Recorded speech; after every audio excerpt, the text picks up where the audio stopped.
Changing the way for success. अगर आप बच्चों हमारे साथ जुड़ते हैं तो आप लोग हमारी क्लासेस में पा सकते हैं इंजीनियरिंग से रिलेटेड क्लासेस, कंपटीशन से रिलेटेड मैथमेटिक्स की क्लासेस एंड रीजनिंग की क्लासेस आल्सो। ठीक है, उसके साथ साथ आप एमबीए के लिए बिजनेसमैन की क्लासेस भी पा सकते हैं जो हमारे कलीग्स आपको पढ़ाते हैं। ठीक है, तो प्यारे बच्चों हम पार्शियल फ्रैक्शन पढ़ रहे थे और पार्शियल फ्रैक्शन का टाइप 3 हमको डिस्कस करना है। तो पार्शियल फ्रैक्शन का जो टाइप 3 है उसमें हमको स्मॉलेस्ट एंड लार्जेस्ट जो है किसी केस में फ्रैक्शन के केस में पता लगाना है कि कौन सा फ्रैक्शन स्मॉलेस्ट है या कौन सा फ्रैक्शन लार्जेस्ट है, ये हमारा काम है। तो बच्चों हम एक क्वेश्चन ले लेते हैं और उस क्वेश्चन के माध्यम से समझने की कोशिश करते हैं। ठीक है, अच्छा स्मॉलेस्ट एंड लार्जेस्ट के केस में भी 3 प्रकार के क्वेश्चन आते हैं। मैं हर प्रकार का एक क्वेश्चन आपको करा देता हूं। जैसे लिखा है 285 डिवाइड बाई 289, दूसरा है 357 divide by 361, 983 divide by 987, 654 divide by 658 और 321 डिवाइड बाई 325। समझ, मैं यहाँ पे आप लोगों को अलग अलग तरीके बताऊंगा चीजों को सॉल्व करने के। तो हर जगह आपको सारे कॉन्सेप्ट अप्लाई नहीं करना है, जहां पे जो कॉन्सेप्ट लगता है आपको वहां पे वही कॉन्सेप्ट लगाना है, नहीं तो आप फंस जाएंगे और आपकी चीजें गलत होंगी। ठीक है, अब एक जो सबसे पहले आपको तरीका अपनाना है कि जैसे सबसे पहले आप डिफरेंस देखो।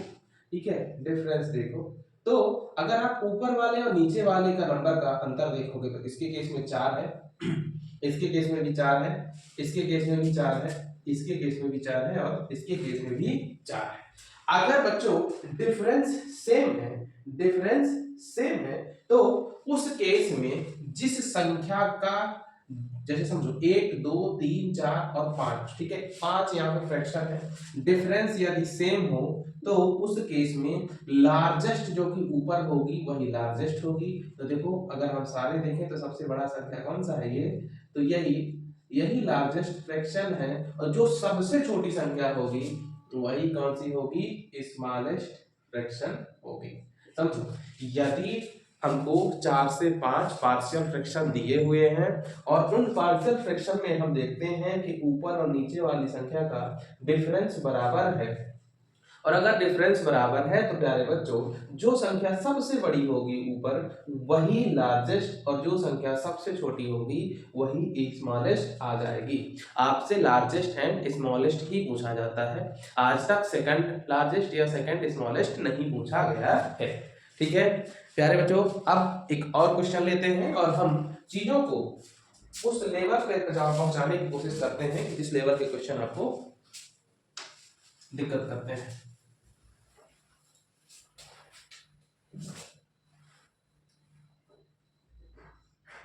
क्वेश्चन नंबर 2, 384, 387, 371, 321, 325,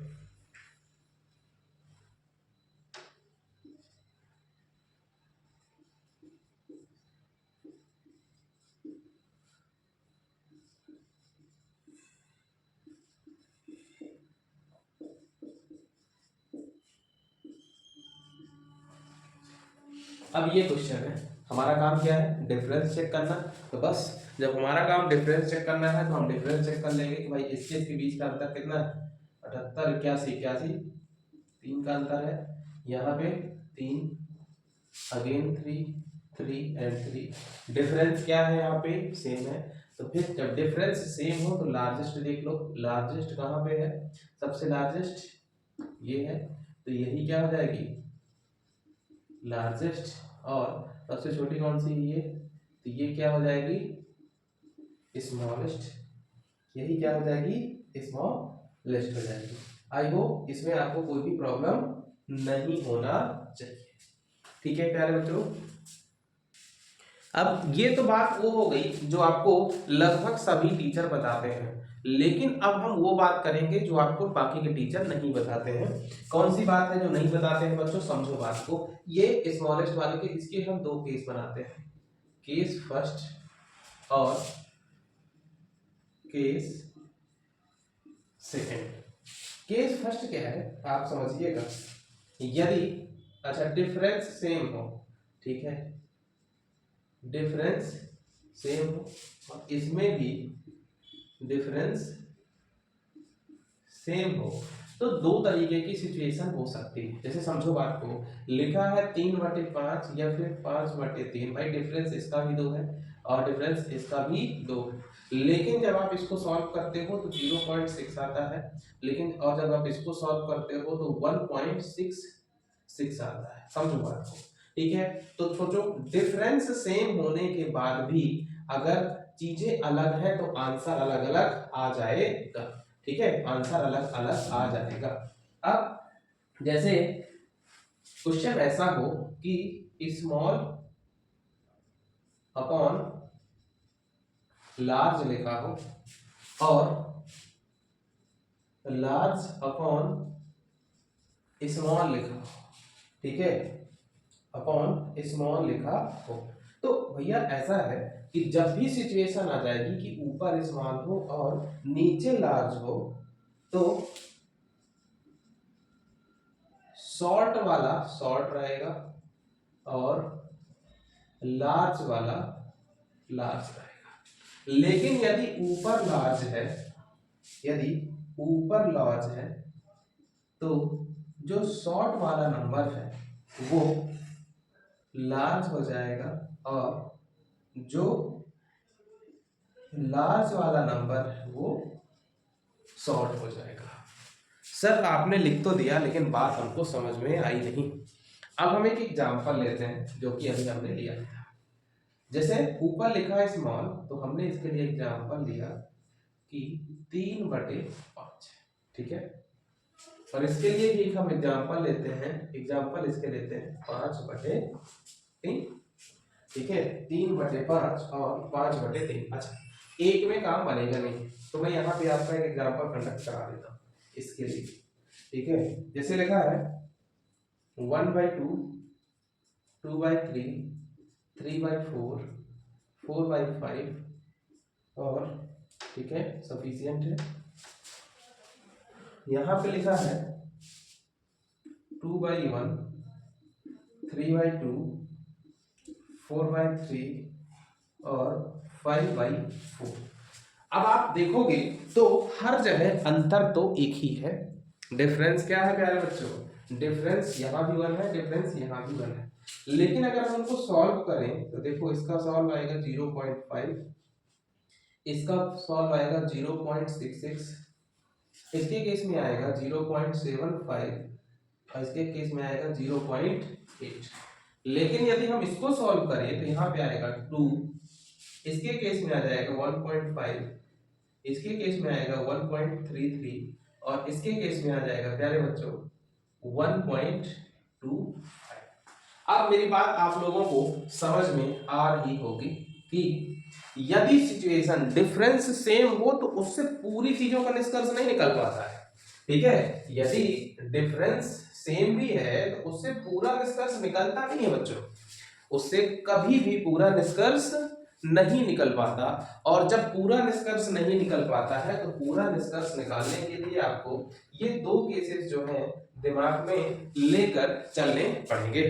केस क्या कहते हैं, यदि सिचुएशन ये है कि ऊपर की संख्या लार्ज है, नीचे की स्मॉल है, तो जो छोटा वाला होगा वही बड़ा हो जाएगा। जो छोटा वाला है बड़ा कौन सा हो गया यहाँ पे, ये लार्जेस्ट, और छोटा कौन सा हो गया, ये स्मॉलेस्ट हो जाएगा। और यदि डिफरेंस सेम है, यदि डिफरेंस सेम है लेकिन ऊपर वाली संख्या, ठीक है, ऊपर वाली, मैं एक बार फिर से आपको समझाने की कोशिश करता हूं कि डिफरेंस सेम है उसके बाद भी दो प्रकार की पॉसिबिलिटी आती है। पहली पॉसिबिलिटी ये है कि छोटा नंबर ऊपर हो और बड़ा नंबर नीचे हो। दूसरी पॉसिबिलिटी क्या हो सकती है कि बड़ा नंबर ऊपर हो और छोटा नंबर नीचे हो, कोई प्रॉब्लम नहीं। जब भी छोटा नंबर ऊपर होगा और बड़ा नंबर नीचे होगा तो स्मॉल संख्या जो ऊपर दिखेगी वो स्मॉलेस्ट होगा, जो लार्ज संख्या सबसे ऊपर दिखेगी वो क्या होगा, लार्जेस्ट होगा। देखो यहाँ पे जो सबसे बड़ा है वो लार्जेस्ट है 0.8, जो सबसे छोटा है वो छोटा है 0.5। उसी के केस में हम दूसरा देखें कि यदि बड़ी वाली लार्ज नंबर ऊपर है, स्मॉल नीचे है, तो जो सबसे छोटा होगा वो लार्ज होगा और जो सबसे बड़ा होगा वो स्मॉल होगा। आई होप आप लोगों को चीजें समझ में आ चुकी होंगी। ठीक है। और प्यारे बच्चों, यदि बहुत छोटी संख्या पूछी हो, बहुत छोटी संख्या पूछा हो, तो उसके लिए भी मैं एक कॉन्सेप्ट दे देता हूं, उसके बाद ये पार्शियल फ्रैक्शन का केस खत्म हो जाएगा।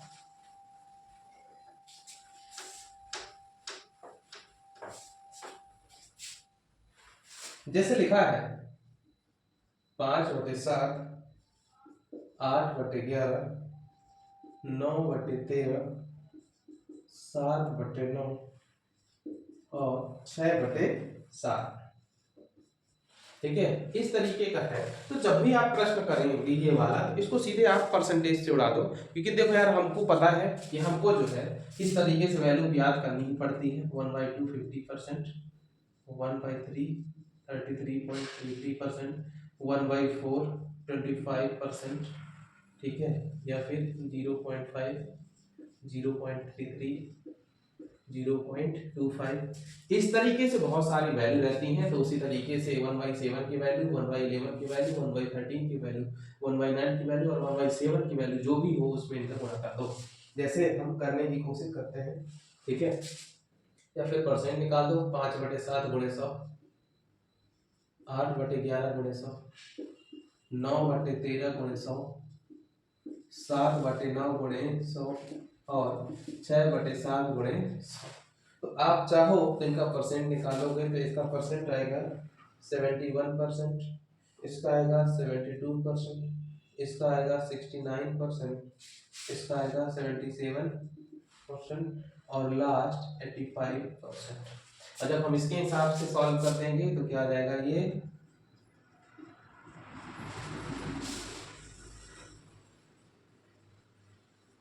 और ये हो जाएगा स्मॉलेस्ट। तो एक लार्जेस्ट हो गया और एक स्मॉलेस्ट हो गया। इसी के साथ आपका जो है पार्शियल फ्रैक्शन पूरे तरीके से समाप्त होता है। तो प्यारे बच्चों, आप लोगों से अनुरोध है, लाइक करें, सब्सक्राइब करें, शेयर करें। धन्यवाद। शुभ रात्रि।